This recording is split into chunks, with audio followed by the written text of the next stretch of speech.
আচ্ছা, আজকে হচ্ছে আমরা পড়ব হাব, সুইচ এই ধরনের কিছু ডিভাইস। শুরু করি।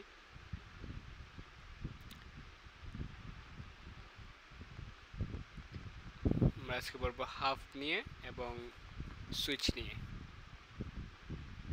ঠিক আছে, এই দুটো ডিভাইস হচ্ছে একটি নেটওয়ার্কে বিভিন্ন ডিভাইস কানেক্ট করাকে বোঝায়। ঠিক আছে, ধরো তোমার কাছে হচ্ছে অনেকগুলো ডিভাইস আছে। ধরো তুমি এ ব্যক্তির কম্পিউটার, বি ব্যক্তি, সি ব্যক্তি, ডি ব্যক্তি। এখন প্রত্যেকজনকে তুমি চাইলে যদি কানেকশন করতে চাও আর কি, মানে যদি চাও যে তাদের যাতে পরস্পরের সাথে যাতে ডেটা আদান প্রদান করতে পারে, এর জন্য তোমাকে অবশ্যই কিছু একটা করতে হবে। সো তাদের মধ্যে কানেকশন করতে হবে এবং মাঝখানে এমন একটা জিনিস দ্বারা কন্ট্রোল করতে হবে যাতে তাদের মধ্যে ডেটা ট্রান্সফারটা সঠিকভাবে হয় আর কি। হ্যাঁ, সো এখন হচ্ছে এইখানে তুমি চাইলে এই দুই ধরনের যে কোনো ডিভাইস তুমি ইউজ করতে পারো। হয় তুমি হাব ইউজ করতে পারো অথবা তুমি সুইচ ইউজ করতে পারো। এবং কোনটা কখন ইউজ করবা সেটার হচ্ছে কিছু ক্ষেত্র আছে। হ্যাঁ, সো হাব দিয়ে শুরু করি। হাব জিনিসটা মানে হচ্ছে কি, তুমি ধরো এ থেকে ডাটা পাঠাবা। ধরো তুমি পাঠাতে যাচ্ছ কার দিকে, তুমি পাঠাতে যাচ্ছ বি কে। কিন্তু দেখা যাচ্ছে কি হাব কি করবে, হাব হচ্ছে অনেকটা বোকা টাইপের বলতে পারো। সো হাব কি করে, হাব হচ্ছে এত কিছু বুঝে না সে। তাকে তুমি বলছো যে গিয়ে বলছে যে তার ডাটাটা শুধুমাত্র বিয়ের জন্য, কিন্তু হাব কি করছে, হাব হচ্ছে সবাইকে সে পাঠিয়ে দিছে। সো তার মানে কি হয়েছে, তার যে তথ্যটা সে দিছিল তথ্যটা কিন্তু এখন আর প্রাইভেট নেই, এখন এটা পাবলিক হয়ে গেছে। মূলত হাবের সাথে যতগুলো ডিভাইস কানেক্টেড সবগুলাতেই চলে যাবে আর কি। ঠিক আছে, সো এটা হচ্ছে হাবের কাজ। এখন সুইচ হলে কাজটা কি করতো, সুইচ যদি সুইচ হতো, এটা ধরো এটা হচ্ছে সুইচ, তাহলে কি করতো, ধরো এখানে এ, এখানে বি, এখানে সি, এখানে ডি। তাইলে এ থেকে ধরো তুমি এ চাচ্ছে কি, এ চাচ্ছে এই ডেটাটা যাতে বির দিকে যায়। ঠিক আছে, তো সুইচ হচ্ছে এই জিনিসটা এনশিওর করবে যাতে সি এবং ডিতে ডাটাগুলো না যায়। ঠিক আছে, অর্থাৎ শুধুমাত্র সে তাকেই দিবে যাকে দিতে বলছে এ। ঠিক আছে, তার মানে হচ্ছে সুইচ হচ্ছে অনেকটা চালাক। ঠিক আছে, সে অনেক চালাক যে সে বুঝতে পারে আসলে কার ডাটা কাকে দিতে হবে, সাধারণত এই জিনিসটা জানে। ঠিক আছে, হাব এই জিনিসটা জানে না। হাব কি করে, হাব সবাইকে দিয়ে দেয়। ঠিক আছে, তো সুইচকে জন্য বলা হয় ইন্টেলিজেন্ট ডিভাইস। ঠিক আছে, কারণ এ হচ্ছে আসলে বুঝতে পারে যে কাকে দিতে হবে, অর্থাৎ এ যাকে দিতে চাচ্ছে তাকে যাতে দেয় আর কি, অন্যদের যাতে এই জিনিসটা দেওয়া না হয় সেই জিনিসটা বুঝতে পারে। এই জিনিসটা দিলে যে গোপনীয়তা রক্ষা হয় না, এই জিনিসটা সে বুঝতে পারে আর কি। কিন্তু হাব জিনিসটা বুঝতে পারে না। সো যার কারণে কি হয়, এখানে হচ্ছে তোমার গোপনীয়তা কিন্তু থাকে না। ঠিক আছে, গোপনীয়তা থাকে না, কিন্তু এখানে কিন্তু গোপনীয়তা কি থাকে, কারণ তুমি এখানে যাকে দিচ্ছ সেই পাচ্ছে। ঠিক আছে, সো এখানে আরেকটা জিনিস হচ্ছে, এই জিনিসটা খুবই সস্তা, এই জিনিসটা অনেকটা ব্যয়বহুল। ঠিক আছে, তারপর হচ্ছে বলতে পারো যে আহ, এখানে আর তেমন কিছু সুবিধা সুবিধা নেই। তো এগুলো একটু তুমি বই থেকে পড়ে নিবা। আমি জাস্ট মেইন কিছু কনসেপ্ট বললাম যে এটাতে হচ্ছে গোপনীয়তা রক্ষা হয় না, কারণ তো বুঝলা যে আসলে সে সবাইকেই সে পাঠা দিচ্ছে সমানভাবে। সো জিনিসটা আসলে গোপনীয়তা থাকতেছে না। তারপর এই জিনিসটা খুবই সস্তা, এটা ইনস্টলেশন করা এগুলো আসলে খুবই সহজ। আর সুইচের ক্ষেত্রে এটা গোপনীয়তা রক্ষা হয়, যার কারণে এটা একটু ব্যয়বহুল হয় আর কি। হ্যাঁ, সো তুমি কাকে হাব সাজেস্ট করবা, কাকে সুইচ সাজেস্ট করবা, সেটা ডিপেন্ড করতেছে তার ক্ষেত্র অনুসারে। সে যদি চায় যে তার ডাটা ট্রান্সফারটা যাতে প্রাইভেট হোক, যাতে যে যাকে পাঠাচ্ছে যাতে সে বাদে বাকিটা কেউ না পায়, তাহলে সেক্ষেত্রে তোমাকে সুইচ ইউজ করতে হবে অবশ্যই, তাই না? আর যদি তুমি চাও যে, আর যদি সে চায় যে তার হচ্ছে ডাটা প্রাইভেসির দরকার নেই, সে জাস্ট ডাটা পাঠাবে সেটা যাতে সবার কাছে চলে যায় আর কি, যেমন ব্রডকাস্টিং। হ্যাঁ, তুমি যখন লাইভ টিভি দেখো তখন কিন্তু এক পক্ষ থেকে লাইভ হয় এবং যারা যারা ইন্টারনেটে আছে তারা সবাই কিন্তু লাইভটা দেখতে পারে। সো এরকম টাইমের ক্ষেত্রে হচ্ছে চাইলে তুমি হাব ইউজ করতে পারো আর কি, যদি এরকম কারো ইউজ লাগে যে সে চাচ্ছে না যে জিনিসটা আসলে প্রাইভেট থাকুক, জিনিসটা পাবলিক থাকবে। সো এই ক্ষেত্রে আসলে সে হাব ইউজ করতে পারে যদি সে টাকা সেভ করতে চায় আর কি। ঠিক আছে, বুঝতে পারছো? তাহলে হাব এবং সুইচ হচ্ছে মূলত কি, তারা হচ্ছে একটা নেটওয়ার্ক। দেখো এই পুরোটা কিন্তু একটা নেটওয়ার্ক, এই পুরোটাও একটা নেটওয়ার্ক। তাহলে হাব এবং সুইচ কি করে, সেম নেটওয়ার্কের মধ্যে একাধিক ডিভাইসকে সে কানেক্ট করতে সাহায্য করে। ঠিক আছে, এখন হাব এবং হাব এবং সুইচের হচ্ছে তুমি একটু বই থেকে সুবিধাগুলো একটু পড়ে নিবা। ঠিক আছে, আমি মেন কথাগুলো বলে শেষ করতেছি। এরপর হচ্ছে চলে যাই তোমার 3 নম্বরে আমরা আলোচনা করব ব্রিজ নিয়ে, গেটওয়ে নিয়ে এবং হচ্ছে রাউটার নিয়ে, ঠিক আছে। এখন ব্রিজ, গেটওয়ে, রাউটার তিনটাই হচ্ছে একটা পুরো নেটওয়ার্কের সাথে। যেমন হচ্ছে দেখো, এটা ধরো সুইচের মাধ্যমে এখানে অলরেডি 4টা device connected, A B C D. এদিকে আরেকটা সুইচের মাধ্যমে 3টা ডিভাইস কানেক্টেড, ধরো ই এফ জি। তাহলে এখন এটা একটা নেটওয়ার্ক, এটা একটা নেটওয়ার্ক। সো এটা হচ্ছে নেটওয়ার্ক এ, এটা হচ্ছে নেটওয়ার্ক বি। এখন তুমি চাচ্ছ কি নেটওয়ার্ক এ থেকে, নেটওয়ার্ক এ এর এ পয়েন্ট থেকে, এ ডিভাইস থেকে তুমি চাচ্ছ নেটওয়ার্ক বি এর জি ডিভাইসে ডেটা ট্রান্সফার করতে। তাহলে সেটা তো সুইচ এবং হাফের মাধ্যমে করা সম্ভব না, কারণ সুইচ এবং হাফ শুধুমাত্র একটা নেটওয়ার্কের মধ্যে থাকে, দুইটা ভিন্ন নেটওয়ার্কের মধ্যে কিন্তু কানেকশন সে করতে পারবে না। তাহলে এখানে আসে হচ্ছে এই তিনটার ইউজেস, ব্রিজ, গেটওয়ে এবং রাউটার। এখন তিনটা ক্ষেত্র আছে। দেখো, যেমন আমি ব্রিজ দিয়ে শুরু করি। ব্রিজ হচ্ছে কি করবে, ব্রিজ নাম শুনে তুই বুঝতে পারতেছো, ব্রিজ মানে হচ্ছে আসলে দুইটা রাস্তার মধ্যে কানেকশন করে দেওয়া। হ্যাঁ, সো সেম এখানে হচ্ছে সে কি করবে, দুইটা নেটওয়ার্কের মধ্যে কানেকশন স্থাপন করে দিবে। সো এখানে হচ্ছে ব্রিজ থাকবে, ধর এটা হচ্ছে ব্রিজ, এখানে হচ্ছে সে কানেকশন করবে। তাহলে ব্রিজের মাধ্যমে কিন্তু দুইটা নেটওয়ার্কের মধ্যে, এটা একটা নেটওয়ার্ক, এটা একটা নেটওয়ার্ক, এই দুইটা নেটওয়ার্কের মধ্যে সে কিন্তু কানেকশন এস্টাবলিশ করতেছে। তো এটা হচ্ছে একটা ব্রিজ, ঠিক আছে। সো ব্রিজের আরেকটা ইয়ে আছে, তার হচ্ছে কন্ডিশন আছে, সে যে কাজ করবে। কন্ডিশন হচ্ছে ব্রিজ শুধুমাত্র সেম প্রোটোকলের ডিভাইসটা কাজ করে। হ্যাঁ, সেম প্রোটোকলে যারা আছে তাদের ক্ষেত্রে কাজ করে। এখন প্রোটোকল জিনিসটা কি? প্রোটোকল হচ্ছে কিছু রুলস অ্যান্ড রেগুলেশনস, ঠিক আছে। প্রত্যেকটা নেটওয়ার্কে কিছু সেট অফ রুলস থাকে যেগুলা তাদেরকে মেনে চলতে হয়। তো এরকম যে এই জিনিসগুলোকে হচ্ছে প্রোটোকল বলে, ঠিক আছে। সো প্রোটোকলের সংজ্ঞা যদি একদম অফিসিয়াল সংজ্ঞা আছে তাহলে একটু বই থেকে পড়ে নিবে, তোমাদের এই অধ্যায়ে হয়তো থাকতে পারে বা এর আগের অধ্যায়ে থাকবে আর কি। সো প্রোটোকল, তাহলে প্রত্যেকটা নেটওয়ার্কের অবশ্যই তোমার আলাদা আলাদা কিছু সেট অফ রুলস থাকে, যার কারণে প্রত্যেকটা নেটওয়ার্কে কিন্তু কিছু নির্দিষ্ট প্রোটোকল থাকে। সো এখন এখানে নেটওয়ার্ক এ এর প্রোটোকল, নেটওয়ার্ক বি এর প্রোটোকল দুইটা সমান হইতে হবে, দুটো সেম হইতে হবে আর কি।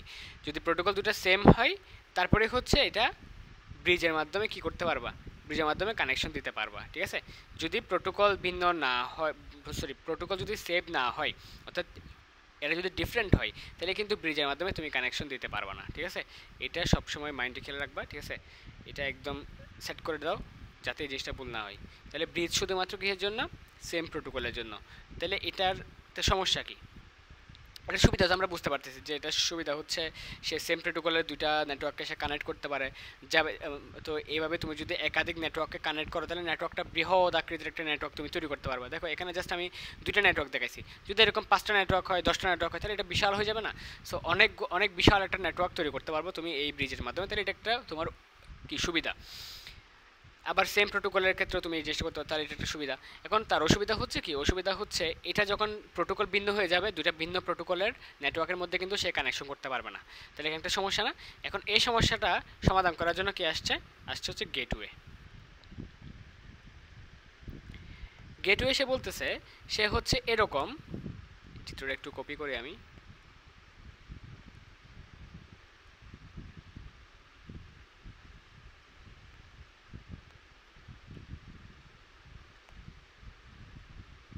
ঠিক আছে, দেখো। সো এখানে জাস্ট আমি মুছে দিয়ে এখানে গেটওয়ে লিখবো। সো এটা ধরো গেটওয়ে। সো গেটওয়ে কি করবে, দুইটার মধ্যে আবার সেম কাজ করবে। দেখো ব্রিজ যে কাজটা করছিল, ব্রিজ কি করছিল, দুইটা ভিন্ন নেটওয়ার্ককে সে হচ্ছে কানেক্ট করছিল যাতে এরা ডেটা ট্রান্সফার করতে পারে, ঠিক আছে। তো গেটওয়ে সেম কাজ করবে, দুইটা ভিন্ন নেটওয়ার্ককে সে কানেক্ট করবে, কিন্তু ব্রিজ এবং গেটওয়ের পার্থক্য হচ্ছে এই পয়েন্টে। দেখো এখানে বলা হয়েছে যে ব্রিজ কাজ করে সেম প্রোটোকলে, কিন্তু গেটওয়ে কাজ করে ভিন্ন প্রোটোকলে। অর্থাৎ এই নেটওয়ার্ক এর প্রোটোকল যেটা হবে, এই নেটওয়ার্ক বি প্রোটোকল সেম হবে না, ঠিক আছে। এটা খেয়াল রাখবা। যদি এরকম হয়, যদি ভিন্ন প্রোটোকলের নেটওয়ার্কের মধ্যে কানেকশন করা হচ্ছে, তখনই আসে গেটওয়ের কাজ, ঠিক আছে। তাইলে এখন দুজনের মধ্যে সুবিধা অসুবিধা কি দেখো। ব্রিজ কি করতো, তোমার যদি এমন একটা কন্ডিশনে তোমার এই জিনিসটা লাগবে, যখন দেখবে যে দুইটা নেটওয়ার্ক সেম প্রোটোকল, তখন তুমি ব্রিজ ইউজ করবা। যদি দেখো যে দুটো নেটওয়ার্ক ভিন্ন প্রোটোকল, তখন তুমি ইউজ করবা গেটওয়ে। গেটওয়ে কখনো সেম প্রোটোকলের জন্য ইউজ করা যাবে না, আবার ব্রিজ কখনো ভিন্ন প্রোটোকলের ডিভাইসে ভিন্ন প্রোটোকলের নেটওয়ার্কের জন্য ইউজ করা যাবে না, ঠিক আছে? এই জিনিসটা খেয়াল রাখবা। তাহলে যার যার নির্দিষ্ট ক্ষেত্র আছে, ও হচ্ছে ভিন্ন প্রোটোকলের জন্য ইউজ হবে, আর ও হচ্ছে সেম প্রোটোকলের জন্য ইউজ হবে, ঠিক আছে? আচ্ছা, এখন এখানে কিন্তু গেটওয়েতে এখানে যে ইউজটা করা হয়, এটা কিন্তু একটা ট্রান্সলেটর, সে কিন্তু একটা সুবিধা দেয়, সেটা হচ্ছে ট্রান্সলেশন সুবিধা। তো ট্রান্সলেশন সুবিধা বলতে আসলে কি দেখো, আমি একটা এক্সাম্পল দিয়ে বোঝাই। তুমি ধরো দেশে, মানে তুমি একজন ধরো বিজনেসম্যান, এখন তুমি কি করতেছো, তুমি ধরো সিলেট থেকে তুমি সিলেটি পাথর আনতেছো, সিলেটি পাথর এনে তুমি হচ্ছে ঢাকায় গিয়ে তুমি সিলেটি পাথরগুলো বিক্রি করতেছো, এগুলো বাড়ির বিভিন্ন কনস্ট্রাকশনে কাজে লাগে, হ্যাঁ। সো এই যে তুমি এখন সিলেট থেকে এগুলা তুমি ইম্পোর্ট করতেছো, বা সিলেট থেকে তুমি আমদানি করতেছো আর কি, এটা আসলে মানে তুমি আনতেছো, সিলেট থেকে আনতেছো এবং ঢাকায় নিয়ে তুমি বিক্রি করতেছো, মাঝখানে তুমি একটা অবশ্যই লাভ নিচ্ছ। সো এই যে তুমি একটা নেগোসিয়েশন করতেছো তাদের মধ্যে, তো এই জিনিসটা তুমি কিন্তু একটা ল্যাঙ্গুয়েজে করতেছো, কারণ সিলেটও বাংলা ভাষায় কথা বলে, তুমি ঢাকাতেও কিন্তু মানুষজন বাংলা ভাষায় কথা বলে, তাহলে তোমাকে কিন্তু ল্যাঙ্গুয়েজ চেঞ্জ করতে হচ্ছে না। তাহলে এগুলো হচ্ছে আসলে সেম প্রোটোকলের জিনিস, সেম প্রোটোকলের জায়গা, এই দুটো তুমি কানেক্ট করতেছো, এটা হচ্ছে ব্রিজের মাধ্যমে, ঠিক আছে? এখন তুমি ধরো চায়না থেকে জিনিস আনতেছো, তুমি এনে বাংলাদেশে বিক্রি করতেছো, তাহলে তুমি যখন চায়না থেকে জিনিসগুলো কিনতেছো, তখন তুমি কিন্তু তাদের সাথে নেগোসিয়েশন করতেছো ইংলিশের মাধ্যমে, মানে ইংলিশে কথা বলতেছো। আর তুমি যখন দেশে এনে এগুলো বিক্রি করতেছো, তখন কিন্তু তুমি এখানে বাংলা কথা বলতেছো। সো তার মানে কি, তোমার এখানে দুইটা ল্যাঙ্গুয়েজের প্রয়োজন হচ্ছে, বা তোমার একজন ট্রান্সলেটরও দরকার হচ্ছে, যে তোমাকে হচ্ছে এগুলো ট্রান্সলেট করে দিবে, সে ইংলিশ ল্যাঙ্গুয়েজকে বাংলা করে দেবে বা বাংলাকে ইংলিশ করে দিবে, তাই না? সো এই জিনিসটাই হচ্ছে ট্রান্সলেশন। এখন তাইলে এখানে যেহেতু এটার প্রোটোকল এবং এটার প্রোটোকল যেহেতু সেম না, তাহলে এক্ষেত্রে তোমার অবশ্যই এই লাইনের মধ্যে অবশ্যই একটা মানে ঝামেলা সৃষ্টি হতে পারে। এই জন্য এখানে একটা ট্রান্সলেটর লাগে, যে হচ্ছে কি করবে, যদি এ ডেটা পাঠাই এখানে যাওয়ার আগে আর কি, ধরো এ ডেটা মানে হচ্ছে ধরো এ ডেটা পাঠাচ্ছে, এটা এখানে যাওয়ার আগে এখানে হচ্ছে ট্রান্সলেট হয়ে দেন নেটওয়ার্ক বি এর ফরম্যাটে চলে যাবে, মানে এই নেটওয়ার্কে যে ফরম্যাটটা কাজ করে আর কি, যে প্রোটোকলে কাজ করে সেই প্রোটোকলে কনভার্ট হয়ে যাবে, দেন এখানের মধ্যে ধরো জিতে যাবে, তাহলে এইভাবে হচ্ছে জিতে চলে যাবে, ঠিক আছে? সেভাবে তারা কাজ করে আর কি। এখন ব্রিজ এবং গেটওয়ে দুটাই হচ্ছে ম্যাক অ্যাড্রেসের মাধ্যমে কাজ করে মূলত। ম্যাক অ্যাড্রেস জিনিসটা কি, ম্যাক অ্যাড্রেস হচ্ছে প্রত্যেকটার একটা করে অ্যাড্রেস থাকে, ধরো ওর একটা অ্যাড্রেস থাকবে 255.0.1 সামথিং, ধরো হ্যাঁ, ওর অ্যাড্রেস হচ্ছে 255.0.2। সো সে আসলে যখন জিতে পাঠাবে, সে আসলে একটা ম্যাক অ্যাড্রেস টার্গেট করে পাঠাবে এবং সেটা জিতে চলে যাবে। তাহলে প্রত্যেকটা একটা নাম থাকে আর কি, নাম হচ্ছে এখানে ম্যাক অ্যাড্রেস আর কি, ঠিক আছে? ম্যাক অ্যাড্রেস, একটু বই পড়িও, বই পড়লে এগুলো বুঝতে পারবা যে এই ওয়ার্ডগুলো তুমি দেখবে তখন, ঠিক আছে? আমি এমনি তোমাকে মেন জিনিসগুলো বুঝে দিচ্ছি, যখন তুমি বই পড়বা, বই পড়তে গিয়ে মজা পাবা, কারণ তুমি সবগুলো জিনিসই বুঝতেছো তখন, ঠিক আছে? তো তোমার বুঝে গেছে যে ব্রিজ হচ্ছে এখানে সেম প্রোটোকলে কাজ করবে, আর তোমার কি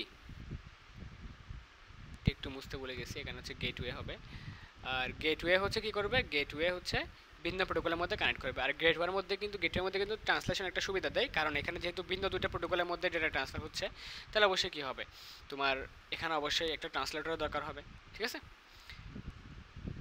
এবার আসি লাস্ট টপিক, যেটা হচ্ছে রাউটার। কারণ রাউটার কি করে, রাউটারে কিন্তু সেম কাজ করে, কিন্তু রাউটার একই প্রোটোকলে কাজ করে। তাহলে ভিন্ন প্রোটোকলে শুধুমাত্র কে আছে, শুধুমাত্র গেটওয়ে আছে। তাহলে রাউটার কিন্তু একই প্রোটোকলের ক্ষেত্রে কাজ করবে। তার মানে রাউটার এবং ব্রিজের পার্থক্য কী তাহলে, কারণ রাউটার এবং ব্রিজ তো সেম হয়ে যাচ্ছে, দুজনে তো মানে সেম প্রোটোকলে কাজ করে। রাউটারের কিছু বিশেষত্ব আছে, বিশেষত্ব হচ্ছে সে হচ্ছে বুঝতে পারে যে কোন পথ হচ্ছে সর্বনিম্ন দূরত্ব দিয়ে যাবে, দূরত্বে যাওয়া যাবে, ঠিক আছে? এই জিনিসটা সে বুঝতে পারে। আরও বুঝতে পারে যে কোন পথে ট্রাফিক কম, ট্রাফিক কম বলতে কি এখানে আসলে মানে বাধা কম আর কি, হ্যাঁ, তাকে হচ্ছে বাধা দিবে এরকম ইয়েটা কম, বা জ্যাম কম ধরতে পারো, ঠিক আছে? তো এই জিনিসগুলো হচ্ছে রাউটার বুঝতে পারলে, তাহলে রাউটার অনেকটা স্মার্ট, ঠিক আছে? সে কিন্তু অনেক কিছু বুঝে শুনে দেন সে ডাটা পাঠাবে। ধরো এখানে দুইটা পথ আছে, এই পথে হচ্ছে ট্রাফিক হাই, ট্রাফিক হাই, তাহলে সে এই পথে কিন্তু ডাটা পাঠাবে না, সে পাঠাবে এই পথ দিয়ে, ঠিক আছে। তো সেগুলো বুঝতে পারে যে কোন পথে গেলে তার ডাটা হচ্ছে বাধা পাইতে পারে, বা কোন কোন পথে গেলে বাধা ছাড়াই চলতে পারবে, বা কোন পথে গেলে বেশি দূরত্ব হবে, কোন পথে গেলে সর্বনিম্ন দূরত্ব হবে, এগুলো সে বুঝতে পারে, বুঝে শুনে দেন সে ডাটাগুলো পাঠায়, ঠিক আছে। সো এগুলো হচ্ছে তার কিছু বিশেষত্ব যেগুলো হচ্ছে ব্রিজের মধ্যে নাই আর কি। হ্যাঁ, এই কারণে হচ্ছে তোমার এবার ব্রিজ এবং রাউটারের মধ্যে পার্থক্য করে দেয় এই জিনিসগুলো, ঠিক আছে। এখন এগুলো কিন্তু তুমি এই জিনিসের নাম, তো এখানে একটা জিনিস দেখতেছো সেটা হচ্ছে কোন পথ কোন পথ, তার মানে এখানে সবসময় একটা পথ একটা ওয়ার্ড দেখতেছো না। এখানে দেখো, এখানে যদি তুমি রাউটটা নাও, রাউট কিন্তু একটা পথ, রাউটের বাংলা অর্থ হলো পথ বা রাস্তা। হ্যাঁ, তার মানে এটা আসলে বোঝাচ্ছে যে এই রাউটার স্মার্টভাবে বুঝতে পারে যে কোন পথটা উপযুক্ত। এই জিনিসটা কিন্তু ব্রিজ পারে না, ব্রিজ জাস্ট নর্মালি সে ডেটা ট্রান্সফার করে দিবে যে, কিন্তু রাউটারের মতো এত স্মার্টলি এত এফিশিয়েন্টলি হচ্ছে সে পথ সিলেক্ট করবে না, ঠিক আছে। তাহলে এই দিক দিয়ে রাউটার অনেকটা চালাক, তো রাউটার যেহেতু চালাক তাহলে তাকে তো মানে তোমাকে খরচও বেশি দিতে হবে। সো এটার খরচ বেশি এবং এর ইনস্টলেশন বা কনফিগারেশনও একটু জটিল, ঠিক আছে। আর হচ্ছে এখানে নেটওয়ার্কে আর কি বলা যায়, রাউটারে তোমার হচ্ছে এখানে সে যেটা করতে পারে। আচ্ছা, তাহলে এটাই, এখানে আর তেমন কিছু মেবি নাই, তোমরা তাও একটু বই পড়ে নিও। আচ্ছা, আরেকটা জিনিস হচ্ছে এর হচ্ছে গতি কম, ঠিক আছে। রাউটার হচ্ছে স্মার্ট কিন্তু এর গতি কম, গতি অনেক টাকা কম আর কি। কম হওয়ার আসলে কারণ হচ্ছে কি, সে অনেক কিছু বুঝে শুনে দেন সে ডাটা পাঠায়। সো এটা করতে গিয়ে অনেক সময় হচ্ছে তার গতিটা ধীর হয়ে যায় আর কি। হ্যাঁ, কিন্তু ধীর হইলেও তোমার কিন্তু ডেটার সংঘর্ষ বা কোলিশন কমে যায়, তার মানে ডেটা লসের তোমার সম্ভাবনা কমে যায় আর কি। তাহলে তোমার ডেটা লস না হওয়ার সম্ভাবনা অনেক অনেক বেশি, মানে তোমার ডেটা লস হবেই না এই পদ্ধতিতে। কিন্তু ব্রিজের ক্ষেত্রে তোমার ডেটা ট্রান্সফারটা ফাস্ট হইলেও তোমার কিন্তু এখানে ডেটা কোলিশন বা ডেটা সংঘর্ষ হওয়ার সম্ভাবনা বেশি থাকে, যার কারণে এখানে কিন্তু ডেটার লস হওয়ারও প্রবণতা একটু বেশি থাকে, ঠিক আছে। সো এবার তোমাকে যদি কেউ জিজ্ঞেস করে যে সে রাউটার নেবে নাকি ব্রিজ নেবে নাকি গেটওয়ে নেবে, সে তুমি আশা করি বলতে পারবা যে কার জন্য কোনটা দরকারি। যখন দেখবা যে ভিন্ন প্রোটোকলের নেটওয়ার্কের মধ্যে সে কানেক্ট করতে চাচ্ছে, তখন তাকে বলবা গেটওয়ে নেওয়ার জন্য। কেউ যদি চায় যে তারা একই প্রোটোকলের মধ্যে হচ্ছে ডাটা স্থানান্তর করতে যাচ্ছে, তাহলে সেক্ষেত্রে তুমি তাকে হচ্ছে হয়তো ব্রিজ অথবা রাউটার তাকে সাজেস্ট করবা, তবে সেক্ষেত্রে তার থেকে আগে জেনে নিবা যে সে আসলে কী চাচ্ছে, তার ডেটার সংঘর্ষ বা কোলিশন সে কম চাচ্ছে কিনা, বা তার ডেটার মূলত সংঘর্ষ বেশি হওয়ার চান্স আছে কিনা। যদি এরকম বেশি থাকে তাহলে হচ্ছে সে অবশ্যই তুমি তাকে রাউটার বলবা, আর যদি তার ডেটা পরিমাণ কম থাকে তাহলে সেক্ষেত্রে তুমি তাকে হচ্ছে ব্রিজ বলতে পারো আর কি, ঠিক আছে। আর আবার এখানে আরও কিছু ব্যাপার আছে, তোমার যেমন ধীরগতি, সে যদি চায় যে খুবই ফাস্টে তাকে ডাটা ট্রান্সফার করতে হবে, সে ডাটা কোলিশনের বিষয়ে মাথা কামাচ্ছে না, তাহলে সেক্ষেত্রে তাকে ব্রিজ করতে পারো। আবার ধরো তাকে হচ্ছে তুমি হচ্ছে সে কনফিগারেশন জটিল চাচ্ছে না, সে একটু সহজ ধরনের চাচ্ছে, হ্যাঁ, তাহলে সেক্ষেত্রে তাকে তুমি তাকে সেক্ষেত্রে ব্রিজ সাজেস্ট করতে পারো আর কি, ঠিক আছে। রাউটারের দামও অনেক বেশি, তাহলে সেক্ষেত্রে সে যদি সস্তা জিনিস চাই, সে তার যদি বাজেট কম থাকে, তাহলে হচ্ছে তাকে তুমি ব্রিজ সাজেস্ট করতে পারো, ঠিক আছে। আবার এটা কিন্তু ভিন্ন প্রোটোকলেও কাজ করে না, তো এই দিক দিয়েও একটা সমস্যা আছে।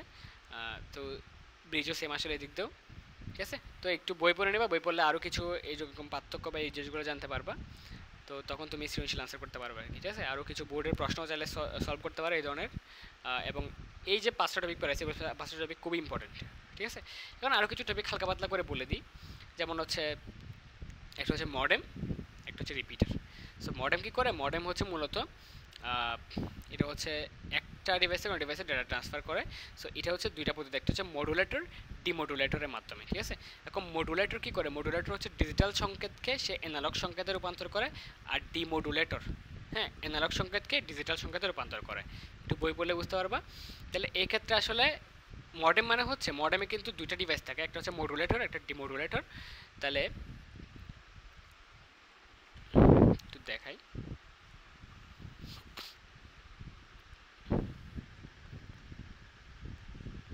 তো এটা হচ্ছে প্রেরক। প্রেরক তার একটা কম্পিউটার আছে, ঠিক আছে। এখন সে কী করবে, কম্পিউটারের সাথে তার হচ্ছে কি যুক্ত একটা মডেম লাগাইছে, হ্যাঁ।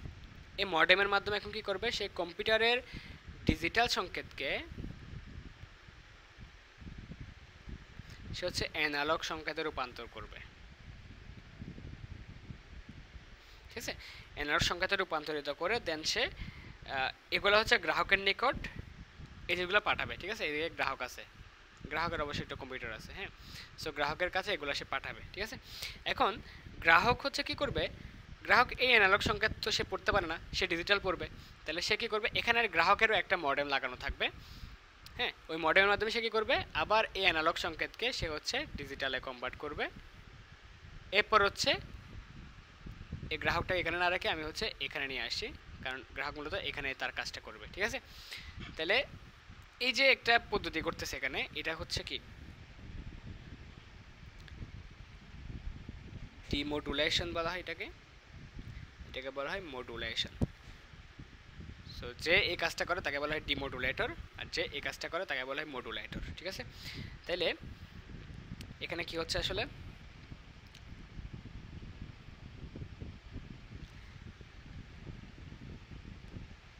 ওয়েট একটা ভুল লিখছি এখানে। এটা হচ্ছে মডুলেটর, এটা হচ্ছে মডুলেশন, এটা হচ্ছে ডিমোডুলেশন, সরি।